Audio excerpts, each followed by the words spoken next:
హుజురాబాద్ నియోజకవర్గ ప్రజలందరికీ కూడా నా నమస్కారాలు తెలియజేస్తా ఉన్నాను. రేపు డంపింగ్ యార్డ్కి వ్యతిరేకంగా 23 తారీఖున 4 గంటలకి పెద్ద ఎత్తున పాదయాత్ర చేయబోతా ఉన్నాం.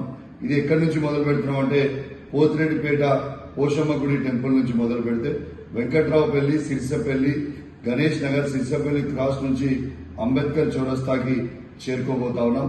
దయచేసి హుజురాబాద్ నియోజకవర్గ ప్రజలందరూ కూడా పెద్ద ఎత్తున రావాలని విజ్ఞప్తి చేస్తా ఉన్నాం. రేపు ఈ డంపింగ్ యార్డ్ వస్తే మాత్రం రేపు మనం ఊపిరి పీల్చుకుంటే మన ఊపిరితిత్తులు పాడైపోయే ప్రమాదం. రేపు వ్యవసాయం పంటలు పండిద్దామంటే పంటలు పండని పరిస్థితి. రేపు పెరట్లకి నీళ్లు పెడదామంటే విషం ఇచ్చిన పరిస్థితి అవుతుంది.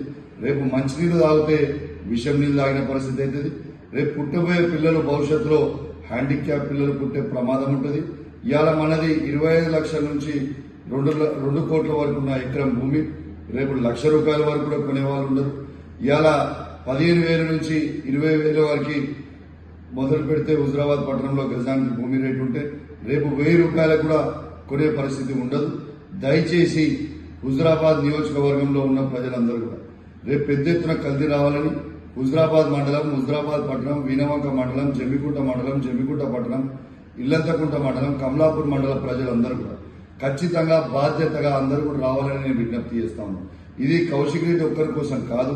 ఇవాళ ప్రజలు అందరూ కూడా ఎవరి ప్రాణాలకు వాళ్ళు కాపాడుకోవడం కోసం మనం గలం విప్పబోతే మాత్రం తీవ్రంగా నష్టపోతామని చెప్పి కూడా అందరూ కూడా తెలియజేస్తా ఉన్నాను. దయచేసి ప్రతి ఒక్కరు కూడా పార్టీలకి అతీతంగా రావాలని నా చేతులు జోడించి కోరుకుంటూ సెలవు తీసుకుంటా ఉన్నాను. జై తెలంగాణ, జై కేసీఆర్, సేవ్ హుజురాబాద్.